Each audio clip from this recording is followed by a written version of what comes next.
Hello नमस्कार, welcome to Varad Paithan Yeola. आज आपल्यासाठी आणलेले आहेत अतिशय सुंदर आणि छान अशी पटोला सिल्क साडी, जी की तुम्हाला मिळणार आहे जबरदस्त आणि भन्नाट अशा ऑफर रेट मध्ये। साडीचं लुक बघा, जस्ट वाव, एक नंबर साडी आहेत आणि जबरदस्त मकर संक्रांती स्पेशल ऑफर मध्ये आपल्याला मिळणार आहेत। मस्त आणि सुंदर अशी साडी, साडीमध्ये पूर्ण बुट्टा असणार आहेत, ऑल ओव्हर भरलेला। साडीचं लुक बघू शकतात, अतिशय सुंदर आणि छान।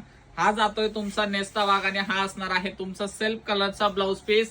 साडीचा लुक अतिशय मस्त आणि सुंदर दिलेला आहे आणि ज्यांना पण साडी ऑफर रेट मध्ये बुक करायची असेल त्यांनी आपल्या स्क्रीनवरती नंबर दिलेला आहे, त्यावरती जाऊन ऑर्डर करायची आहे। आणि यातले जर कलर्स बघायचे असतील तर तुम्ही व्हॉट्सअप करायचं आहे। जस्ट वाव साडी असणार आहेत आणि सुंदर सुंदर अशा मस्त मस्त साड्या बघण्यासाठी आपल्या वरद पैठणीच्या पेजला तुम्ही फॉलो करा आणि व्हिडिओ आवडल्यास व्हिडिओला लाईक आणि शेअर करा जास्तीत जास्त। थँक्यू।